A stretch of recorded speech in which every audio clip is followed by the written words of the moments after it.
आप सभी को नमस्कार। मैं बाल प्रेरियो और बाल साहित्य संस्थान अल्मोड़ा उत्तराखंड की ओर से आप सभी का स्वागत करता हूं, हार्दिक अभिनंदन करता हूं। आज के अपने इस ऑनलाइन कार्यक्रम में, जो कि शिक्षण कार्यशाला है, 1259वां ऑनलाइन कार्यक्रम।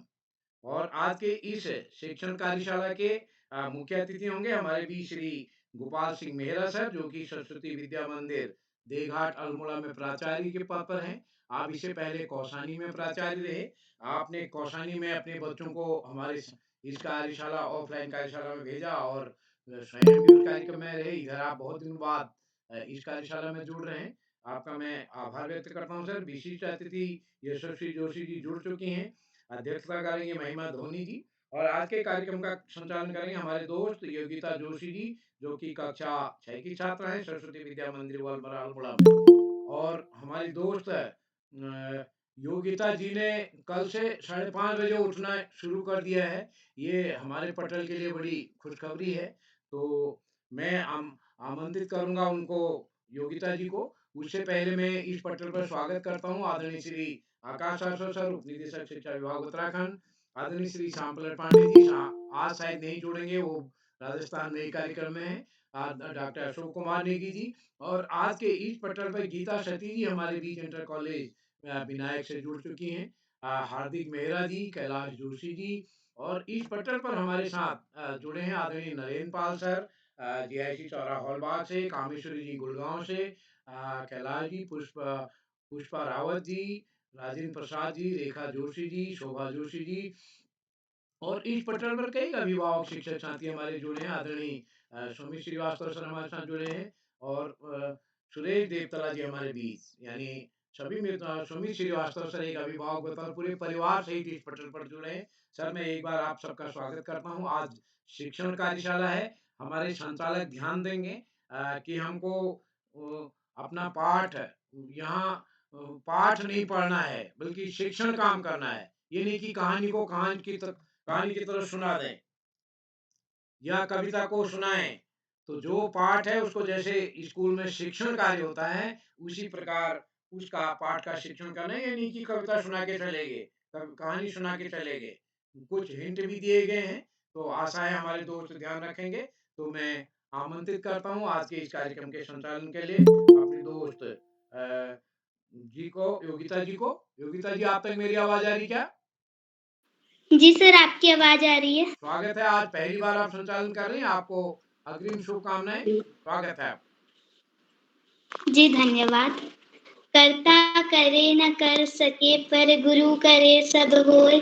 सातों द्वीपों नौ खंडों में, गुरु से बड़ा न कोई। सर्वप्रथम आप सभी को मेरा प्रणाम। मैं योगिता जोशी, कक्षा 6 की छात्रा, आनंद सरस्वती शिशु विद्या मंदिर वलमड़ा से आज बाल प्रहरी के 1259वें कार्यक्रम में मैं आदरणीय श्याम पलट पांडे सर, संरक्षक बाल प्रहरी अहमदाबाद गुजरात से, डॉक्टर अशोक कुमार नेगी सर, संरक्षक बाल प्रहरी खंडवा मध्य प्रदेश से, आज की विशिष्ट अतिथि मेरी बड़ी दीदी Kumari Yashasvi Joshi, Malvika junior high school Almora से, और यहाँ पर उपस्थित सभी शिक्षकगण, अभिभावकगण, सभी का हार्दिक स्वागत एवं अभिनंदन करती हूँ। अब मैं बताना चाहूँगी कि मैं बाल प्रहरी से कैसे जुड़ी। मैं बाल प्रहरी से व्हाट्सएप के माध्यम से पहल संस्था नाम के ग्रुप द्वारा जुड़ी, और मेरा संचालन करने का मन कब से हुआ, जब मैंने देखा कि मेरे से छोटे भैया बहन भी बहुत अच्छे ढंग से संचालन कर रहे हैं, तो मुझे भी संचालन करना चाहिए। इसके बाद में ज़्यादा समय न लेते हुए आज की विशिष्ट अतिथि मेरी बड़ी दीदी कुमारी यशस्वी जोशी, कक्षा 7, Malvika junior high school Almora से। दीदी, क्या आप तक मेरी आवाज़ पहुँच रही है? जी बहन, आपकी आवाज़ आ रही है क्या? मेरी आवाज़ आ रही है? जी दीदी, आपका हार्दिक स्वागत एवं अभिनंदन। जी धन्यवाद। माँ शारदा को नमन करते हुए मैं यशस्वी जोशी, कक्षा 7, Malvika junior high school Almora से आप सभी का शिक्षण कार्यशाला में हार्दिक स्वागत एवं अभिनंदन करती हूँ।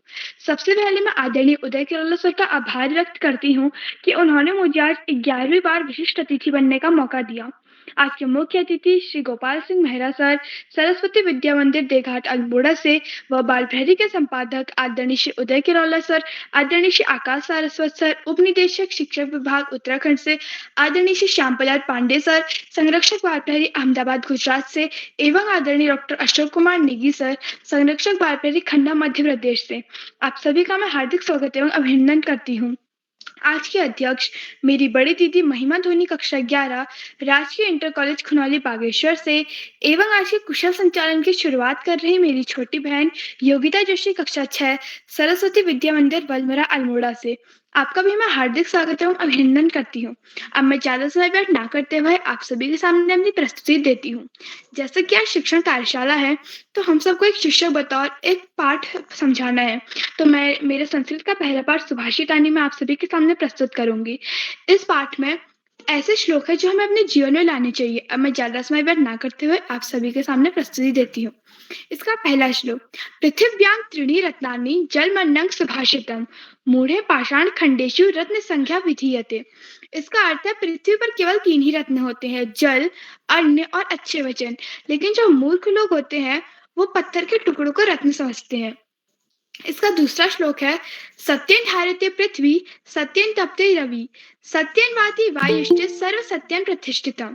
इसका अर्थ है सत्य से ही पृथ्वी धारण की जाती है, सत्य से ही सूर्य तपता है और सत्य से ही वायु बहती है और सब कुछ सत्य में स्थित है। मतलब सारी चीज सत्य से ही होती है। इसका तीसरा श्लोक है, दाने तपसी शौर्य जो विज्ञानी विनय नय विस्मय न कर्तव्य बहुरत्न वसुंधरा। इसका अर्थ है दान में, तप में, विनय में, विनम्रता में, नीति में, शौर्य में, इन सब चीजों में कभी भी हमें आश्चर्य नहीं करना चाहिए, क्योंकि पृथ्वी में बहुत सारे रत्न हैं। इसका अगला श्लोक है, धन धान्य प्रयोगेषु विद्या संग्रहेषु च आहारे व्यवहारे च त्यक्त लज्जा सुखी भवेत्। धन में, शिक्षा, विद्या में और खाने में, आहार में, व्यवहार में, इन सब चीजों में जो शर्म छोड़ देगा तो वो हमेशा सुखी ही रहेगा। मतलब जैसे कभी क्लास में मैम टीचर पढ़ा रही है, तो अब कोई डाउट हो, समझ में नहीं आया, लेकिन आप पूछोगे नहीं तो आप ऐसे ही पीछे रह जाओगे। तो इसलिए कभी भी इस चीज में हमें शर्माना नहीं चाहिए। इसका अंतिम श्लोक है, क्षमावशी कृते लोके क्षमया किंगना साध्यते शांति खड्गा करे तस्य किंग करिष्यत दुर्जनः। इसका अर्थ है कि जिसने अपने हाथ में शांति की तलवार ले ली वो क्या नहीं कर सकता, क्योंकि जिसके हाथ में शांति और क्षमा की तलवार हो उसका कोई दुष्ट व्यक्ति भी कुछ नहीं बिगाड़ सकता। इसी के साथ मैं अपनी वाणी को विराम देती हूँ। धन्यवाद। शुभ रात्रि। जी दीदी, आपकी प्रस्तुति बहुत सुंदर रही। आपकी प्रस्तुति के लिए आपको ढेरों बधाइयाँ। अब मैं बाल प्रहरी कार्यशाला के कुछ नियम बताना चाहूँगी।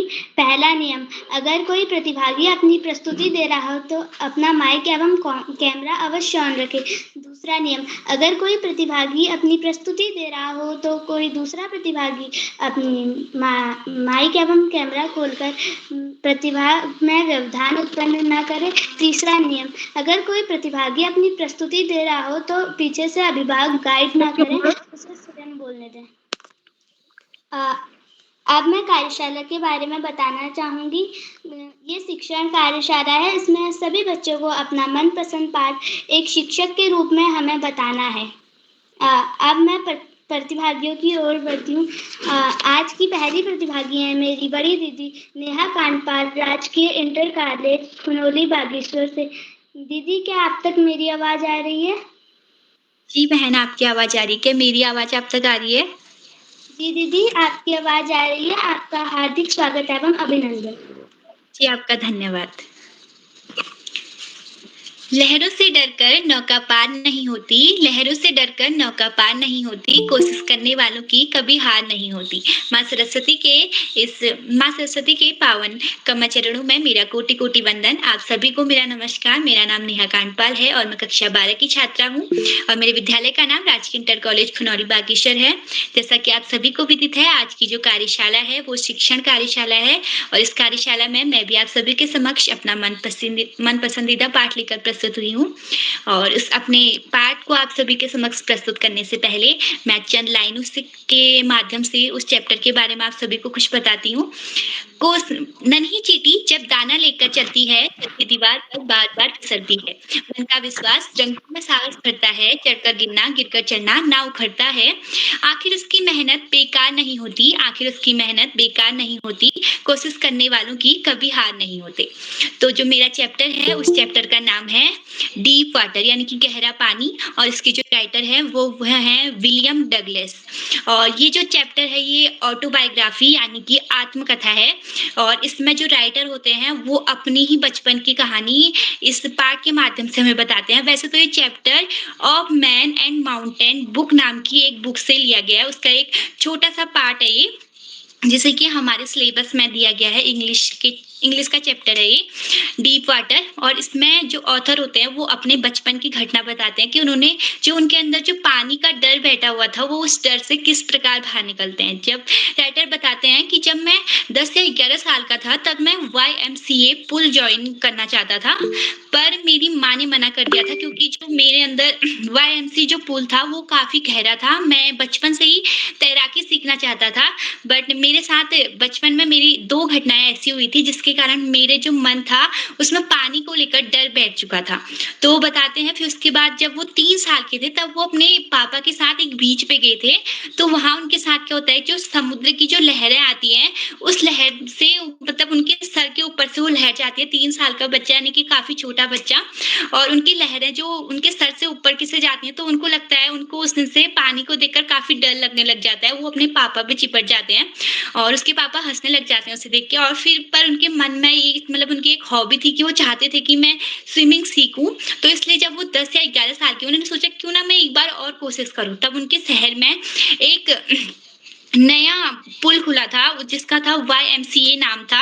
याकीमा रिवर पे उनके साथ वो हादसा हुआ था जहाँ उनके लहरें उनके ऊपर आई थी और जो वो YMCA जो पुल था उस पुल का जो एक साइड था वो तो 3 फीट गहरा था और जो दूसरा साइड था वो 9 फीट गहरा था। तो तब उनकी मॉम ने उन्हें अलाउड किया था कि वो वहाँ जाके वो स्विमिंग सीख सकते हैं क्योंकि वहाँ पे जो पानी था उसका जो स्तर था वो कम था। और जब वो वहाँ जाते हैं तो पहले-पहले तो उन्हें काफ़ी अच्छा लगता है। उन्हें जो उसका कम वाला चोट था वो उस चोट से स्विमिंग सीखना शुरू करते हैं। उनको काफ़ी अच्छा लगता है वहाँ स्विमिंग करके और फिर एक दिन क्या होता है वो जाते हैं वहाँ पर उस दिन वो पूरा जो पुल था वो पूरा खाली था। उस दिन वहाँ पे कोई नहीं थे और फिर उसके बाद एक उस पुल में उनके अलावा एक मतलब कि बड़े उनसे जो बड़ी एज वाला मतलब जो कि जिम जाता था उस टाइप का एक लड़का आता है वहाँ पे और वो उनकी मतलब उनकी मासूमियत वो दुबले-पतले थे दिखने में और क्या कहते हैं वो बैठे थे पुल के किनारे पे बैठे थे। वो उस ओर बैठे थे जिस ओर की 9 फीट गहरा था जो पुल था वो 9 फीट गहरा था तो वो उस ओर बैठे थे। उन्होंने क्या किया वो लड़के ने उन्हें पकड़ा और उन्होंने पानी पे डाल दिया। वो बैठे थे, वो बताते हैं कि मैं उसी अवस्था पे पानी पे चले गया था। उसी अवस्था पे वो मतलब बैठे थे, बैठे ही वो पानी में चले गए। तो वो काफ़ी घबरा जाते हैं उस टाइम पे उनको लगता है कि वो एक योजना बनाते हैं। वो बोलते हैं कि मैं इतना भी डरा हुआ नहीं था कि मैं अब इसके अंदर हूँ तो इसी के अंदर रहूँगा। उन्होंने बताया कि अगर मैं इसके अंदर हूँ तो मैंने ऐसी योजना बनाई कि मैं अगर मैं नीचे इसके पुल के नीचे पे बैठ पहुँच जाता हूँ तो मैं एक बार ऊपर से ज़ोर से ऊपर को जंप लगाऊँगा और ऐसे फिर पीछे को तैराकी करके मैं पीछे उसके जो दूसरा छोर है 3 फीट वाला उस छोर पे पहुँच जाऊँगा। पर ऐसा होता नहीं है। वो जाते कोशिश करते हैं वो बार-बार मतलब उनको ऐसा लगता है कि हाँ, मेरे से हो जाएगा पर उनसे नहीं होता। उन्होंने बहुत बार कोशिश की, 3 या 4 बार कोशिश की। वो बताते हैं कि जब मैं पानी के डीप में पहुँचा तो मैंने एक लंबी छलांग लगाऊँगा और सरफेस तक पहुँच जाऊँगा करके सोचा था, पर ऐसा होता नहीं है। जैसे ही वो ऊपर को आएँगे तो उल्टा लेटते हुए पैडल मार के पीछे चले जाएँगे। उनको खुद के जो पैर थे, वो पैर उनको डेड वेट यानी कि एक ऐसा हिस्सा जो कि सिर्फ़ किसी काम का नहीं है, बस हमारे शरीर का जो है वो वेट बढ़ा रहा है, बस उनको इतना ही लग रहा था। और फिर उसके बाद वो थका हुआ महसूस करने लगे काफ़ी। उन्होंने कोशिश की, पर वो ऊपर नहीं जा पा रहे थे, इसलिए अब उन्होंने वो बोलता है कि मैं पैरालाइज़ हो गया था, मतलब कि मैं सुन्न हो गया था और मेरे को कुछ वो नहीं थी, अनुभूति नहीं थी कि मेरे साथ क्या हो रहा है। बस वो बताते हैं कि मेरे अंदर जो थी वो धड़कन चल रही थी और क्या कहते हैं, मेरे को बस मैं एक अलग ही दुनिया में चले गया था। उनको लगता है कि अब उन्होंने अपनी आँखें बंद कर दी, उन्होंने कोशिश करना भी छोड़ दिया। अब उन्होंने अपने मन पे मतलब सोच लिया था कि हाँ, अब मेरी मौत मेरे पास है। और फिर वो सोचते हैं, खुद को महसूस करते हैं कि मैं अपनी माँ की जो गोद है उस आँचल पे बैठा हुआ हूँ। और वो बताते हैं कि इसके बाद मैं सोचता पानी के अंदर होते हैं, पर वो सोचते हैं कि मेरी मौत होने वाली है, इससे अच्छा मैं कुछ अच्छा सोच के वहाँ बैठ जाऊँ। तो वो सोचते हैं कि मैं अपनी माँ की गोद के आँचल पे बैठा हुआ हूँ और फिर उसके बाद उनकी आँखें बंद हो जाती हैं। पर वो ये तो नहीं बताते चैप्टर में कि वो ऊपर कैसे आए, पर कोई और शायद उन्हें ऊपर निकाल देता है। फिर सीधे चैप्टर में वो बताते हैं कि मैंने जब अपनी आँखें खोली तो मैं खुद को पेट के बल लेटा हुआ ऊपर पाता हूँ, पुल के किनारे पे पाता हूँ और मेरे को वो वॉमिटिंग हो रही थी, यानी कि वो पानी में चले गए थे। तो जिस तरह से उनके फेफड़ों में पानी घुस गया था, तो वो बताते हैं कि मेरे को उल्टी हो रही थी और फिर उसके बाद वो काफ़ी डर जाते हैं, वो घर जाते हैं। वो बताते हैं कि मैं उस दिन कभी नहीं खाता, मेरे को जो पानी था उससे इतना डर लगने लग गया था कि मैं उसे अपने शब्दों में नहीं बता पा रहा था। तो उस दिन से उन्होंने सोच लिया कि अब मेरे को स्विमिंग नहीं करनी है। तो फिर उसके बाद उन्होंने बताया कि स्विमिंग नहीं करनी है और फिर उसके बाद उन्होंने वो शौक भी छोड़ दिया। पर वो जैसे-जैसे बड़े हुए तो उन्होंने जो उनकी हॉबी थी, पर वो हॉबी तो उनको काफ़ी अच्छे तक मतलब कि वो चाहते थे कि मैं स्विमिंग सीखूँ। तो इसलिए उन्होंने बड़े होने के बाद वो हॉबी पे अपना जोर दिया। उन्होंने अपने लिए एक ट्रेनर हायर किया और उस ट्रेनर ने उन्हें काफ़ी अच्छे तरीके से एक-एक स्टेप कि कैसे उसमें गोते मारते हैं और किस तरह से साँस लेते हैं, किस तरह से साँस पे कंट्रोल करते हैं। वो सारी बातें उन्हें उस ट्रेनर के द्वारा बताएगी और उन्होंने धीरे-धीरे में सारी बातें बताई उन्हें और फिर लास्ट में होता ये है कि वो सीख जाते हैं। वो उस दिन वो सोचते हैं कि हाँ, पहले तो वो स्विमिंग पूल पे आसानी से स्विमिंग पूल पे सीखते थे। वो हफ्ते में 5 दिन उन्हें वो जो ट्रेनर था वो उन्हें ट्रेनिंग देता था और 5 दिन वो सीखते हैं। पर उसके बाद एक बार उन्होंने 3-4 महीने तक सीखी, लगभग 100 बार तक उन्होंने स्विमिंग कर दी थी और फिर उसके बाद उनका मन के अंदर डर चले गया था, पर उनको पूरा कॉन्फिडेंस नहीं था कि हाँ, मेरे मन का जो डर है वो चले गया। तो इसलिए वो जाते हैं और वो गहरे समुद्र के पानी में जाते हैं और वहाँ जाके एक बार के लिए उन्हें लगता है कि हाँ, वो डर मेरे पे हावी हो रहा है। पर वो फिर और जाते हैं उस गहरे पानी पे और उन्होंने इस छोर से उस छोर तक का जब सफ़र उन्होंने पूरा किया, तब उन्हें काफ़ी अच्छी अनुभूति हुई और उसके बाद वो बताते हैं कि हाँ, उन्होंने फिर फेलिंग दी रूसमैन की एक लाइन उन्होंने सच साबित कर दी इस कहानी से। उन्होंने इस लाइन को सच किया, the only thing we have to fire is self. अर्थात यानी कि हमें जो हमारे मन का जो डर है, हमें उस खुद के डर से डरना चाहिए, ना कि किसी बाहरी चीज़ों के डर से डरना चाहिए। तो मुझे ये कहानी काफ़ी अच्छी लगी और तो मैं इसलिए आप सभी के साथ इसे शेयर करना चाहती थी। धन्यवाद। जी दीदी, आपकी प्रस्तुति बहुत सुंदर रही। आपकी प्रस्तुति के लिए आपको ढेरों शुभकामनाएं। अब मैं आगे बढ़ते हुए आमंत्रित करती हूँ आज की दूसरी प्रतिभागी, जो है मेरी सहपाठी बहन योगिता जोशी, कक्षा 6, सेठ आनंद राम स्कूल, जयपुरिया, गौरीगंज, अमेठी से। बहन, क्या आप तक मेरी आवाज आ रही है? यशस्वी जोशी, कक्षा 6, सेठ आनंद राम, जयपुरिया स्कूल, गौरीगंज, अमेठी से। आप तक मेरी आवाज आ रही है? अब मैं आगे बढ़ने से पहले बड़े ही आदर के साथ आमंत्रित करती हूँ आदरणीय आकाश सारस्वत सर। सर, मैं आपको 2 पंक्तियों के माध्यम से आमंत्रित करती हूँ। जीने की कला सिखाते हैं आप, ज्ञान की कीमत बताते हैं आप। पुस्तकों के होने से कुछ नहीं होता अगर हमें नहीं सिखाते आप।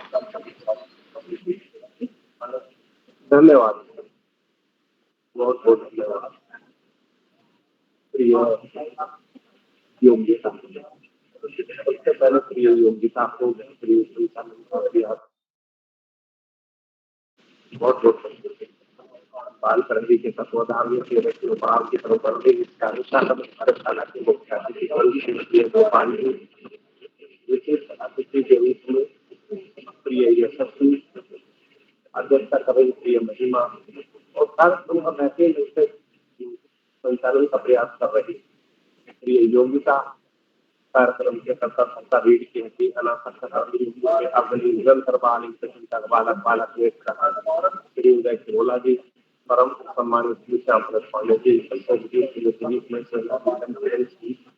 समस्त विद्वान शिक्षक विदेशी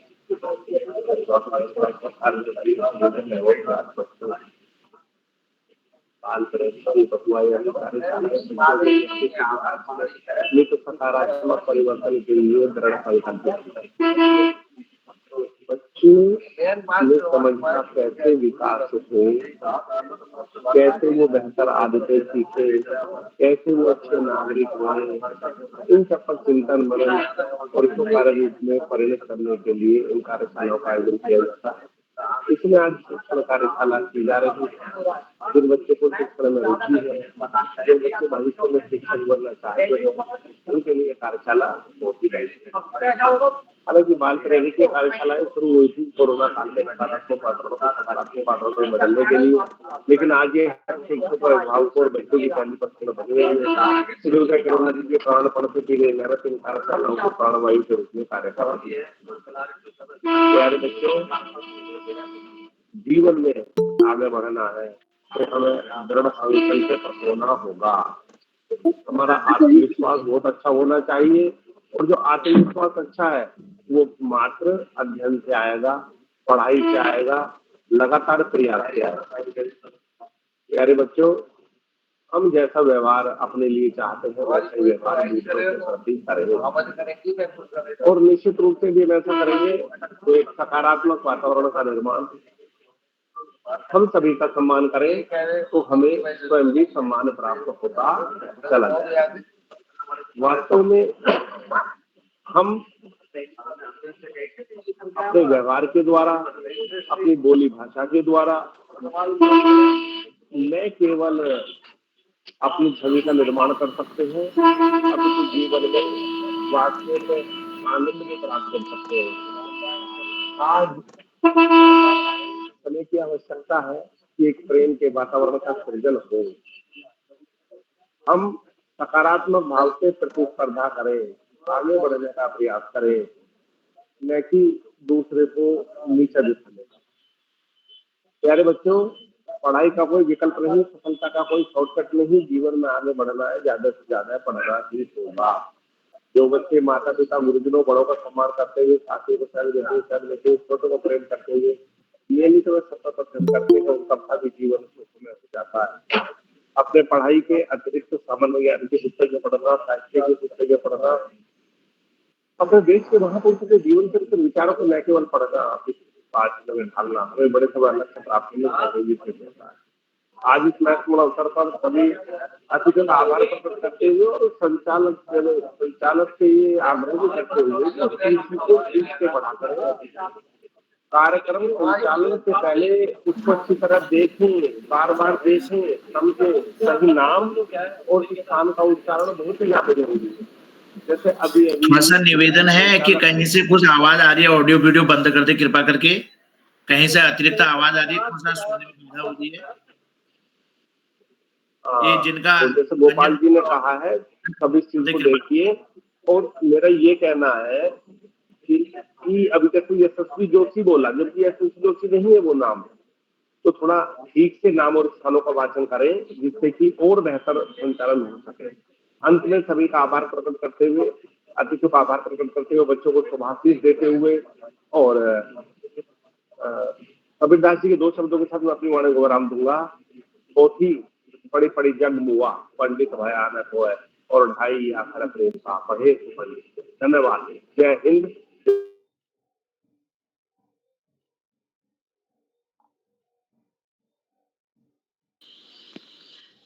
सर, आपका बहुत बहुत आभार। आपने हमें बहुत सारी ज्ञानवर्धक बातें बताई।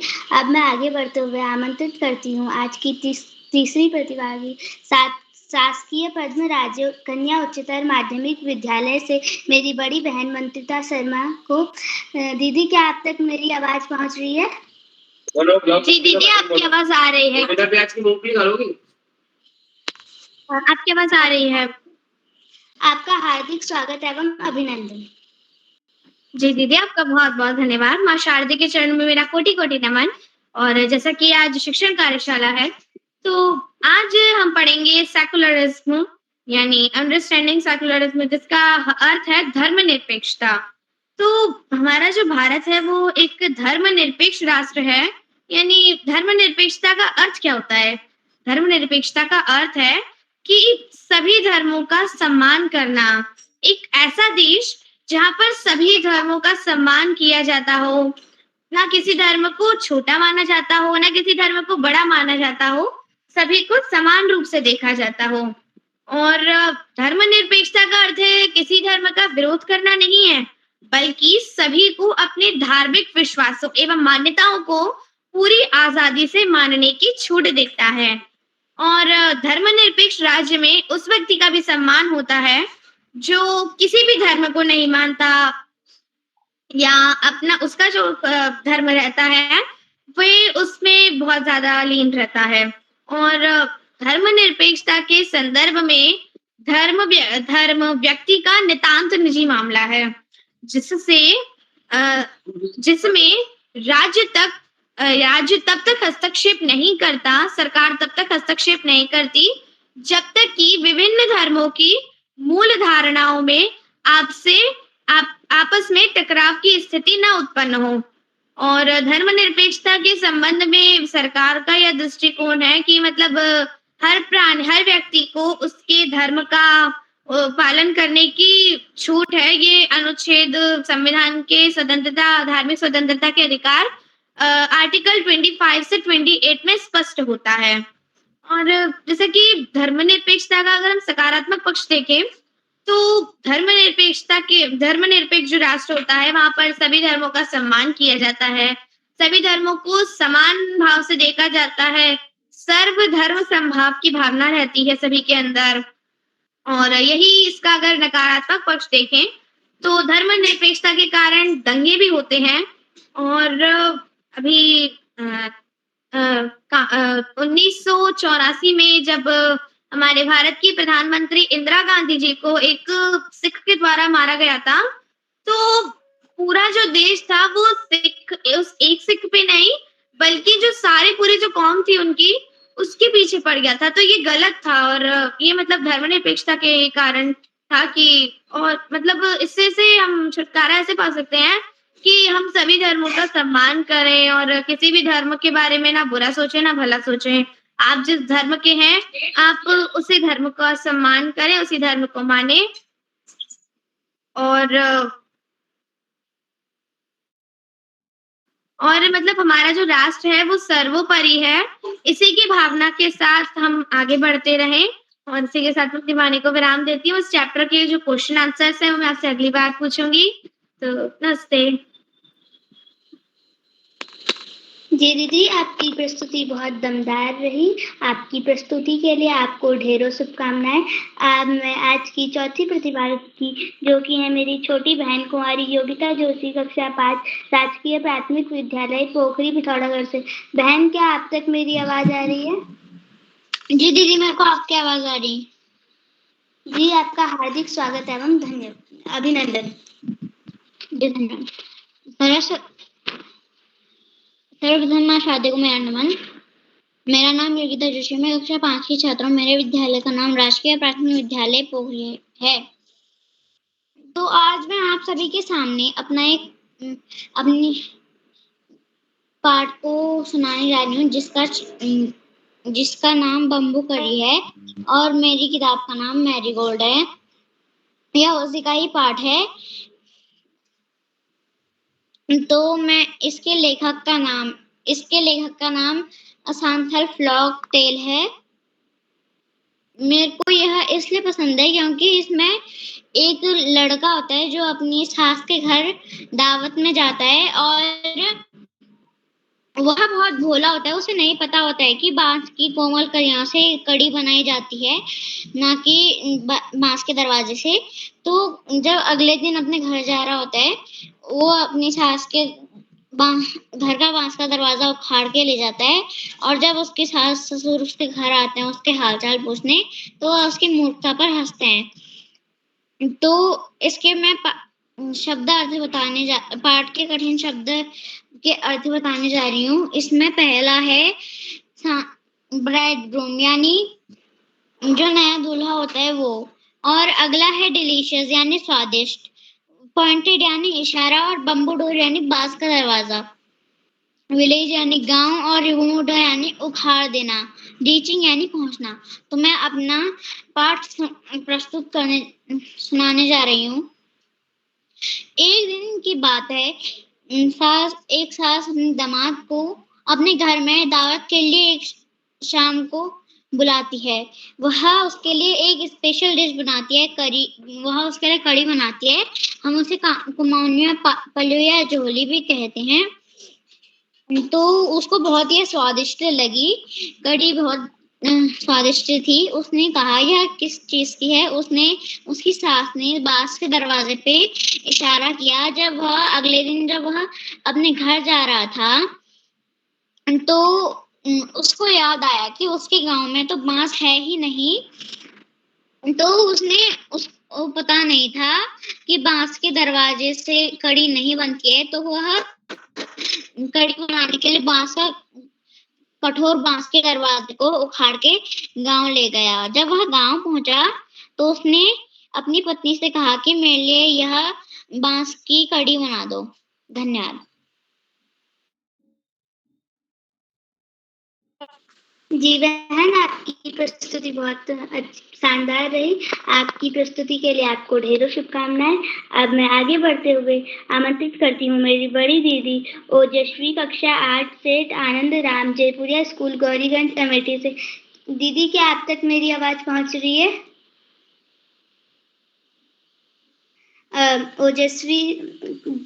ओजस्वी कक्षा 8 से आनंद राम, जयपुरिया स्कूल, गौरीगंज, अमेठी से।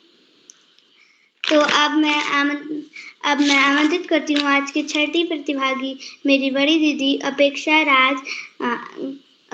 राज, कुमाऊं पब्लिक स्कूल, दौराहाट, अल्मोड़ा से। दीदी, क्या आप उपस्थित हैं? जी बहन, मैं उपस्थित हूँ। आपका हार्दिक स्वागत एवं अभिनंदन। धन्यवाद। आप सभी लोगों को मेरा प्रणाम। मेरा नाम अपेक्षा राज है। मैं कक्षा 8 की छात्रा हूँ। मेरे विद्यालय का नाम कुमाऊं पब्लिक स्कूल, द्वाराहाट, अल्मोड़ा है। जैसा कि आप सभी लोगों को विदित है कि आज शिक्षण कार्यशाला है। आज की कार्यशाला में सभी प्रतिभागी अपनी पाठ्य पुस्तक का एक पाठ प्रस्तुत करेंगे। तो मैं आप सभी के समक्ष अपनी पाठ्य पुस्तक का एक पाठ प्रस्तुत करने जा रही हूँ, जिसका शीर्षक है फ्रिक्शन। तो फ्रिक्शन होता क्या है? फ्रिक्शन वो होता है जो कि हमारे फोर्स को अपोज करता है। जैसे कि आपने देखा है कि जब हम चलते हैं तो हम चलते ही नहीं रहते, हम रुक जाते हैं। जैसे कि अगर आप एक बॉल को किक करते हो, तो वो बॉल कुछ टाइम बाद रुक जाती है। ऐसा तो नहीं है ना कि वो चलती रहती है, क्योंकि वहाँ फ्रिक्शन है। क्योंकि फ्रिक्शन जो है, अगर बॉल राइट साइड को जा रही है तो जो फ्रिक्शन होगा वो लेफ्ट साइड को होगा। अगर जो बॉल है वो लेफ्ट साइड को जा रही है तो जो फ्रिक्शन होगा वो राइट साइड को होगा। और जैसे कि आपने देखा है कि जब तक हम एक बुक को पुश नहीं करेंगे तब तक वो अपनी जगह से नहीं हिलेगी। और अगर हम उसको खींचेंगे नहीं, पुल नहीं करेंगे, तो तब तक वो नहीं हिलेगी। और जैसे कि आपने देखा है कि अगर हम कोई डाउन वाली जगह को जाते हैं तो वहां फ्रिक्शन कम होता है। इसकी वजह से हम बहुत तेज तेज जाते हैं। जैसे कि अगर मान लीजिए आप कोई स्मूथ जगह पे जा रहे हैं, या फिर कोई जगह अगर पानी गिरा होता है, या फिर वहाँ टाइल्स लगी होती हैं जो कि सरफेस बहुत स्मूथ होता है, तो आप वहाँ जाते हो तो आप वहाँ पे आप अच्छे से चल नहीं पाते हो, आप गिर जाते हो। क्योंकि वहाँ जो फ्रिक्शन होता है वो कम होता है और हमारे जो पाँव होते हैं वो स्लिप हो जाते हैं। जैसा कि अगर हम एक केले के छिलके पर अगर हमारा पाँव पड़ जाता है तो तब भी हम गिर जाते हैं, क्योंकि तब फ्रिक्शन कम लगता है। तो इसे ही फ्रिक्शन कहते हैं, फोर्स ऑफ फ्रिक्शन। जब अगर हम किसी चीज पर फोर्स लगाएंगे तभी जो फ्रिक्शन है वो प्रोड्यूस होगा। जैसे कि अगर एक गाड़ी है, अगर जब तक हम उसको खराब गाड़ी है, जब तक हम उसे धक्का नहीं लगाएंगे तब तक वो नहीं हिलेगी। और इसे कहते हैं फोर्स ऑफ फ्रिक्शन। अब हम पढ़ेंगे कि फैक्टर्स अफेक्टिंग फ्रिक्शन। जैसे कि स्प्रिंग बैलेंस, आपने देखा होगा कि स्प्रिंग बैलेंस, तो इसमें एक एक्टिविटी है जिसमें हम देखेंगे कि अगर हम ये जो स्प्रिंग बैलेंस है इसमें नंबर्स होते हैं जो कि हमें बताता है कि कितना फोर्स लगा है उस चीज को खींचने में। जैसे कि अगर हम देखेंगे कि अगर हम स्प्रिंग बैलेंस पर एक धागा बांधकर उसके दूसरी साइड पर एक ईंट बांध देंगे, तो जब अगर हम उसको खींचेंगे तो उसमें ज्यादा फोर्स लगेगा। लेकिन अगर उसी जगह पे हम जो जो ईंट है उसके ऊपर अगर हम कोई भी पन्नी पॉलिथीन या फिर पन्नी हम उसके ऊपर बांध देंगे, तो जब हम उसे खींचेंगे तो कम फोर्स लगेगा, क्योंकि ईंट रफ होती है, तो उसकी वजह से जो फ्रिक्शन है वो ज्यादा होगा। और जो पन्नी होती है वो स्मूथ होती है, तो उसकी वजह से जो फ्रिक्शन है वो कम लगेगा। और जैसे कि आपने देखा होगा कि जब हम एक कील को एक दीवार पर ठोकते हैं तो तब भी वहां फ्रिक्शन जनरेट होता है। तो अब हम देखेंगे कि हम कैसे एक चीज को हम फ्रिक्शन को कम भी कर सकते हैं और फ्रिक्शन को हम ज्यादा भी कर सकते हैं। तो वो हम कैसे करेंगे? जैसे कि आपने देखा होगा कि अगर हम जैसे आपने देखा होगा कि जो टायर होते हैं उनमें क्रिस क्रॉस टाइप के बने होते हैं। वो किस लिए होते हैं? वो होते हैं फ्रिक्शन को ज्यादा करने के लिए। जैसे कि अगर हम ब्रेक मारते हैं तो अगर वो जो अगर टायर होगा उसमें वो क्रिस क्रॉस नहीं होंगे, वो पूरा स्मूथ होगा, तो अच्छे से ब्रेक लगेंगे तो सही, लेकिन जो टायर्स हैं वो घूमते ही रह जाएंगे। जैसे कि एक एक्टिविटी है, अगर आप एक बोर्ड लेंगे और उसको ऐसे रख देंगे और उसके आगे से आप टेबल पे उस बोर्ड को रखोगे और नीचे से जो वुड का टेबल है वो रहेगा और ऊपर से आप एक सेल फेंकोगे, तो जो सेल होगा वो बहुत तेज तेज रोल करेगा। पर उसी जगह पर आप टेबल पर एक कपड़ा रख दोगे तो जो सेल होगा जब आप उसको ऊपर से फेंकोगे तो वो थोड़ा कम रोल होगा। और अगर उसी जगह पे आप मिट्टी को रख दोगे तो फिर उस समय पर भी वो बहुत जो वो होगा सेल वो कम रोल करेगा, क्योंकि जो वुड का जो वो है, जो वुड का टेबल है उसका जो सरफेस है वो बहुत स्मूथ है। जैसे कि आपने देखा होगा कि जब हम चप्पल पहनते हैं तो जो चप्पलों के नीचे भी होता है तो वो बहुत स्मूथ टाइप का होता है। आपने सुना होगा कि ये चप्पल तो अब घिस गई है, अभी काम की नहीं है। तो जो ये चप्पलों के नीचे ये होता है वो होता है ग्रिप के लिए।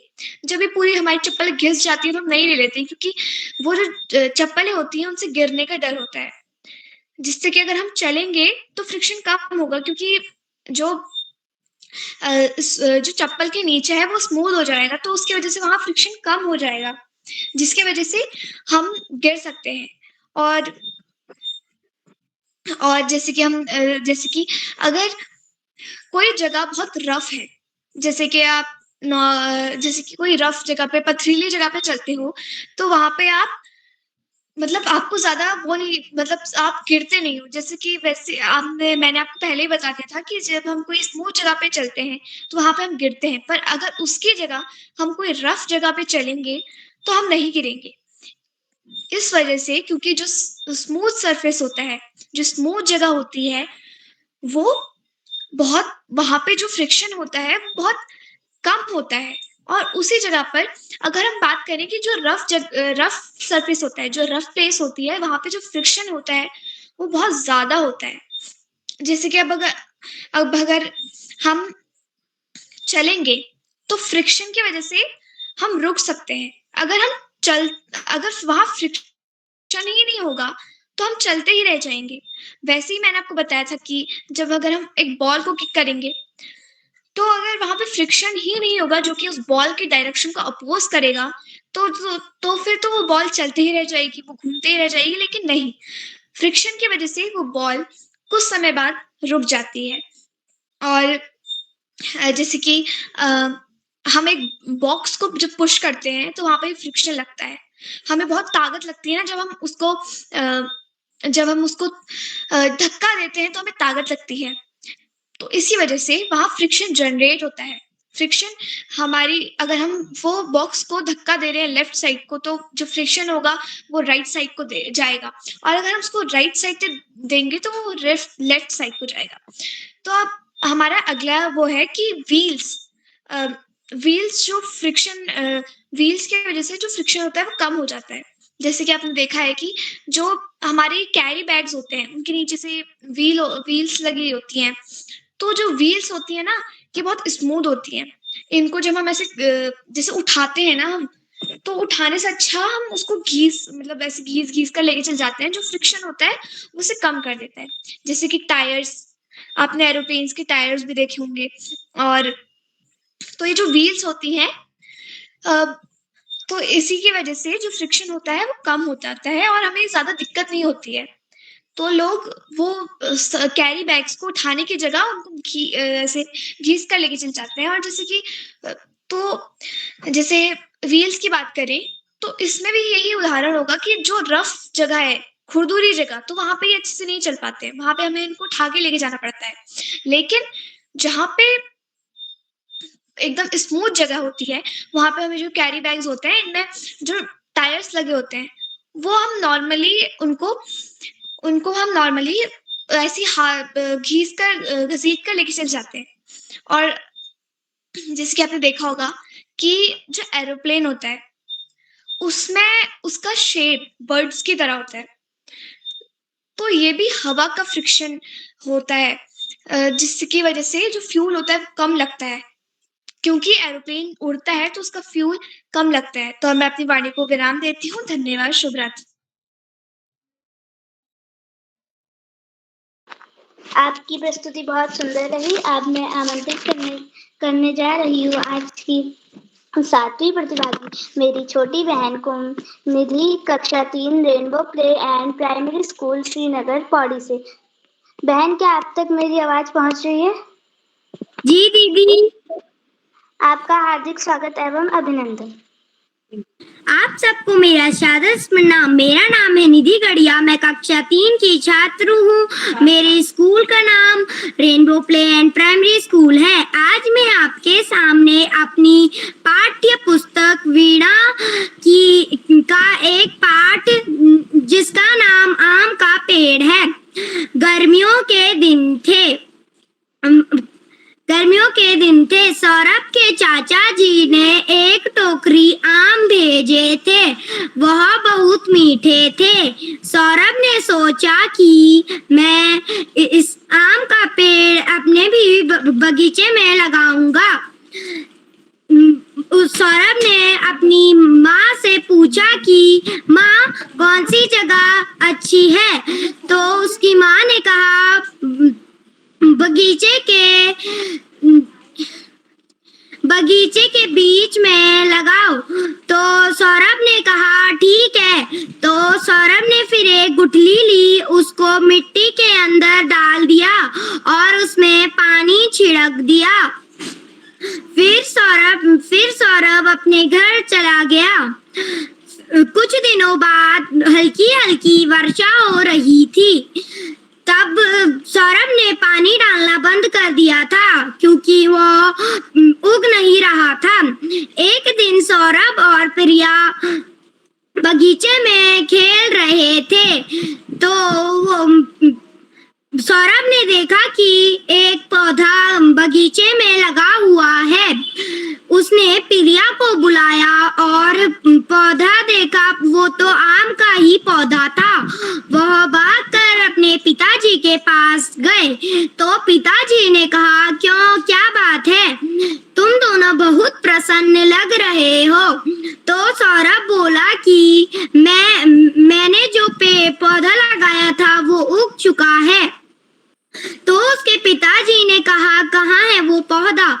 तो उसने कहा कि बगीचे में है।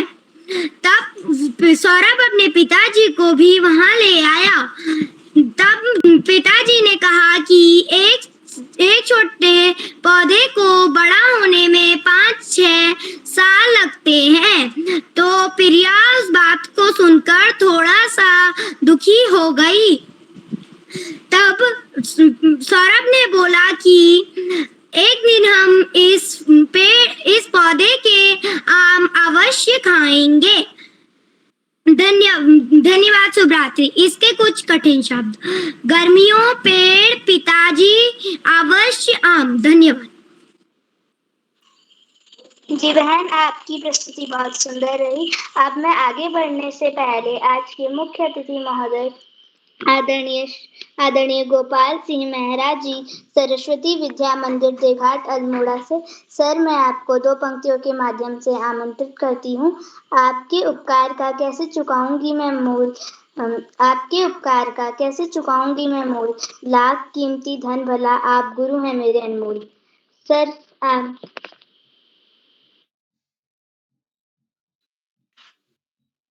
आज के इस शिक्षण कार्यशाला में आप सभी का बहुत अच्छा जो प्रदर्शन है, उसको सुनकर, जो आपकी वाणी है उसको सुनकर मैं काफी गदगद हूँ।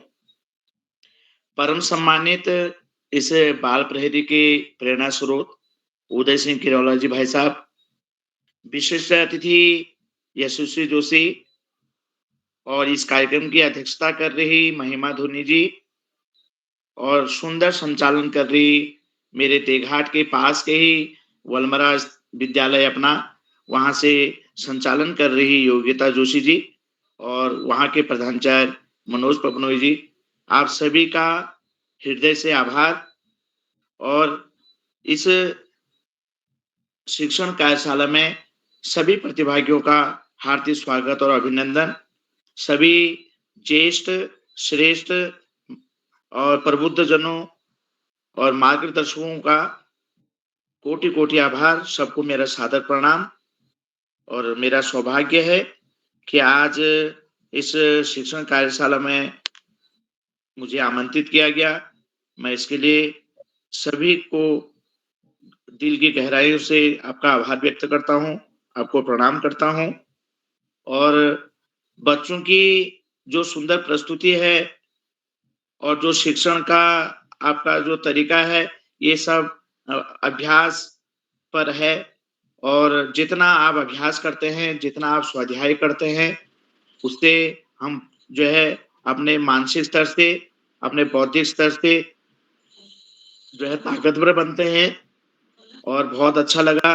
बच्चों, आपको निरंतर अपने पढ़ाई पर ध्यान देना है, और सबसे बड़ी हमारी कीमती जो हमारे अभी मूल्यवान है वो हमारी पढ़ाई है, वो हमारा स्वाध्याय है।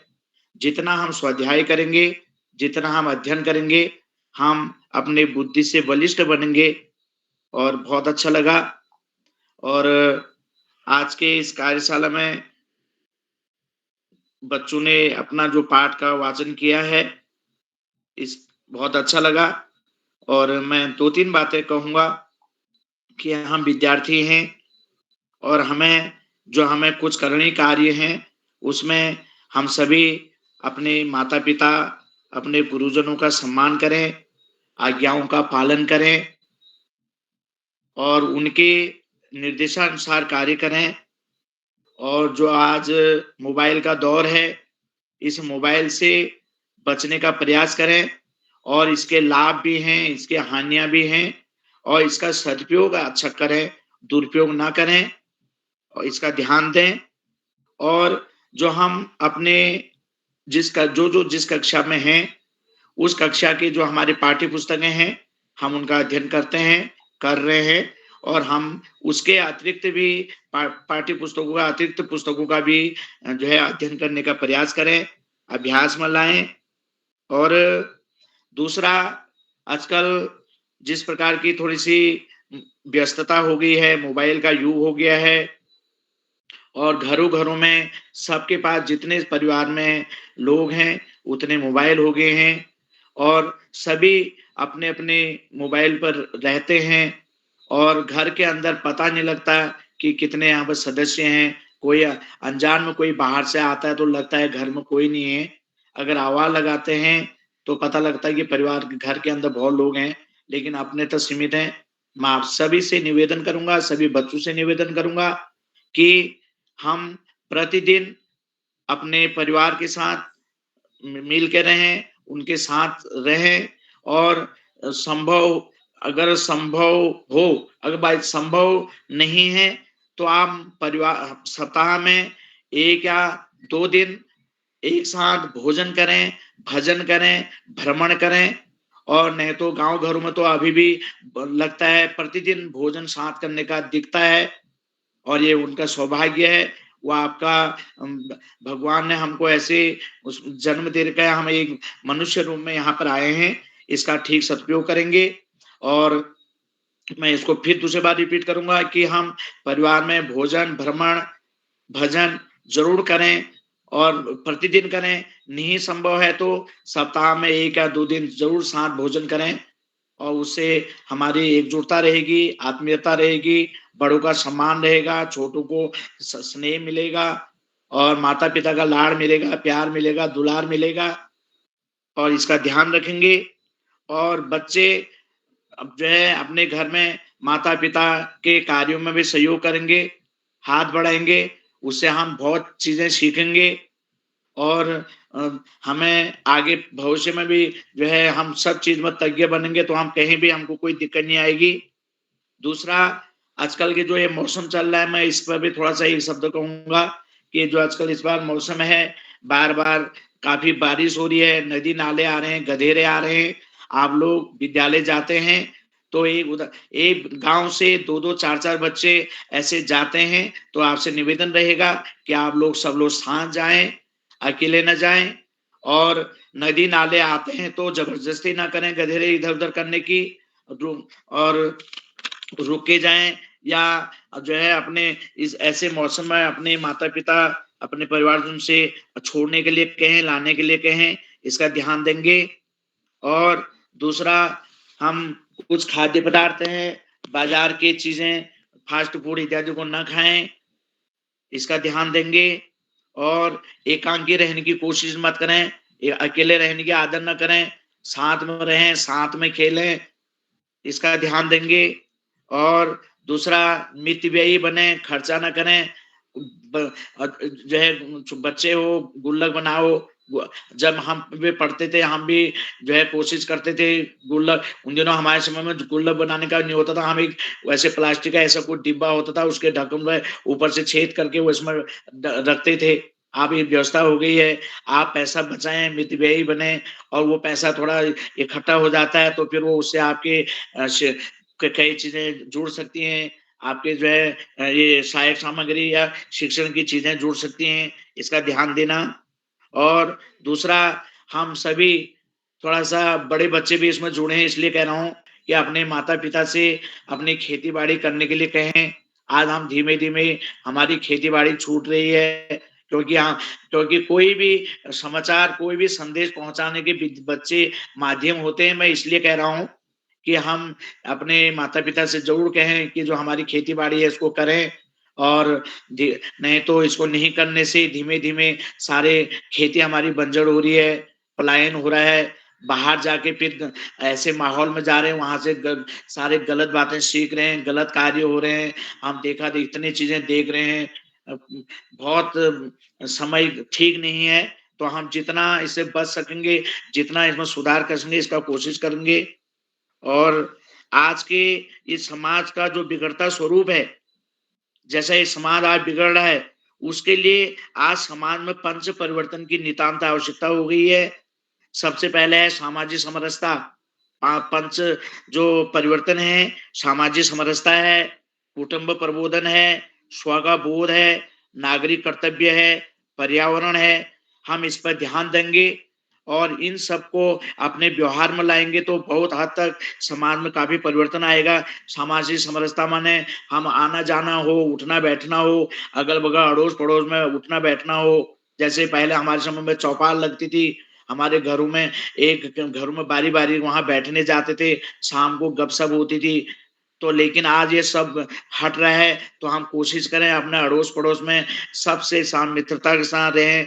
और कुटुंब प्रबोधन जरूरी है, कुटुंब प्रबोधन होना जरूरी है, क्योंकि इसमें हम जो है देखें, सबका ध्यान रखें, बच्चा क्या कर रहा है, क्या नहीं कर रहा है, या हमारे जो है हमारी जो मूलभूत चीजें हैं, जो हमारी रीति रिवाज, धर्म परंपरा है, हम उसको मान रहे हैं या नहीं मान रहे हैं, इसको हम देखें। अपनी संस्कृति, अपनी परंपरा, इसका सम्मान करें। घर में तुलसी का पौधा लगाएं। नागरिक कर्तव्य हैं, जो हमारे कर्तव्य बने हैं उनका सम्मान करें, राष्ट्रीय हित के लिए अपने व्यक्तिगत स्वार्थों को त्यागें।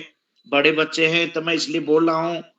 और पर्यावरण है, पर्यावरण के का ध्यान रखें, प्लास्टिक का कम से कम उपयोग करें, जल संरक्षण करें, बिजली संरक्षण करें। प्लास्टिक हमारे घर में सामान आता है तो हम बच्चे हैं, हम इको ब्रिक बनाने का कोशिश करें। जो हमारे घर में जो प्लास्टिक की बोतलें आती हैं, कई बार ये उसमें जैसे हम कभी ठंडा इत्यादि लाते हैं या कोई चीज के लिए आता है, तो हमारे घर में जितने प्लास्टिक इत्यादि आती हैं उनको उसके अंदर डालें और उन बोतलों को भरें, और एक वो हमारा जो है प्लास्टिक का निस्तारण भी हो जाएगा। और हमारी उन बोतलों में हम उसमें प्लास्टिक भरेंगे, धीमे धीमे 1 2 4 10 15 20 ऐसे होते रहेंगे, तो फिर हम उनसे अपने बाहर क्यारियां भी बना सकते हैं। ये बहुत चीज काम आती है, इको ब्रिक बहुत अच्छी चीज है, और जो है पर्यावरण का संरक्षण भी होता है। तो मैं काफी बोल चुका हूँ, शायद ज्यादा समय हो गया है, कहने को बहुत कुछ है। जिस प्रकार से आपका यहाँ पर प्रदर्शन हो रहा है, मन बहुत करता है, सुनने को भी मन कर रहा है, कहने को भी मन कर रहा है। तो मैं समय का ध्यान रखते हुए सभी को, सभी बच्चों के उज्जवल भविष्य की कामना करता हूँ। अपने आज जितने भी श्रेष्ठ प्रबुद्धजन यहाँ पर जुड़े हैं, आपका मार्गदर्शन के लिए कोटि कोटि आभार, प्रणाम। सर, आपका बहुत बहुत आभार। आपने हमें बहुत सारी ज्ञानवर्धक बातें बताई। अब मैं आगे बढ़ते हुए आमंत्रित करती हूँ राजकीय उच्चतर माध्यमिक विद्यालय लेटी बागेश्वर से आज मेरी बड़ी बहन कुमारी त्रिशा, कक्षा 9। दीदी, क्या आप तक मेरी आवाज आ रही है? जी दीदी, धन्यवाद। आप सभी को मेरा नमस्कार। यहाँ लाइट न होने के कारण मुझे माफ करना, मैं अपने को नहीं दिखा पाई। माँ शारदा के इस परागण में मेरा कोटि कोटि प्रणाम। मैं त्रिशा, क्लास 9th की छात्रा, मैं राजकीय उच्चतर माध्यमिक विद्यालय लेटी से हूँ। तो मेरा पाठ का एक तिनका है जिसके बारे में आपको बताना चाहती हूँ। मैं घमंडों से भरा ऐठा हुआ एक दिन जब था मुंडेरे पर खड़ा। तो लेखक कह रहा है, मैं घमंडों से भरा अपने मुंडेरे मतलब आंगन में खड़ा था। अचानक दूर से उड़ता हुआ एक तिनका मेरे आंख पर पड़ा। तो दूर से उड़ते हुए एक तिनका उसकी आंख पर आ पड़ा। वो झिझक उठा, ऐसा बेचैन सा, लाल होकर आंख भी दुखने लगी। तो बेचैन होकर उसकी आंख दुखने लग गई। मूठ देने लोग कपड़े की लाई, मतलब जो कपड़ा होता है उससे उसकी आंख में फूंक मारने के लिए लोग आए। ऐंठ बेचारी दबे पांव भागी। जो उसकी ऐंठ थी मतलब तिनका था, वो दबे पांव भागी। जब किसी ठग से निकल तिनका गया, वो तिनका जब उसके आंख से निकला तब समझिए यो मुझे ताने दिए। तब उसने उसे ताना दिया, ऐसा तू इसलिए इतना रहा, ऐठता तू इसलिए इतना रहा, एक तिनका है बहुत तेरे लिए। तो वो लेखक समझाना चाहता है कि हमें घमंड से बाहर निकालने के लिए तिनका ही काफी है। तो इसके लेखक का नाम था अयोध्या सिंह उपाध्याय हरिओद। तो ये पाठ मुझे काफी अच्छा लगता था। धन्यवाद।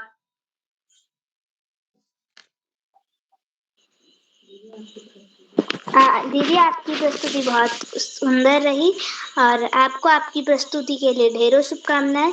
अब मैं आगे बढ़ती हूँ और आमंत्रित करती हूँ आज के नवे प्रतिभागी, मेरे बड़े भाई कार्तिक हरबोला, कक्षा 9, द्वाराहाट इंटर कॉलेज, द्वाराहाट अल्मोड़ा से। भाई, क्या आप तक मेरी आवाज पहुंच रही है? कार्तिक हरबोला, कक्षा 9, inter college, Dwarahat inter college, Dwarahat Almora से। तो अब मैं आगे बढ़ती हूँ और आमंत्रित करती हूँ आज की दूसरी प्रतिभागी, मेरी बड़ी बहन कुमारी लवन्या देवचंदा, PM श्री जवाहर नवोदय विद्यालय ताड़ीखेत अल्मोड़ा से। बहन, क्या आप तक मेरी आवाज पहुंच रही है? कुमारी लवन्या देवचंदा, PM श्री जवाहर नवोदय अल्मोड़ा। तो अब मैं आमंत्रित करती हूँ आज की अध्यक्षता कर रही बड़ी बहन कुमारी महिमा धोनी।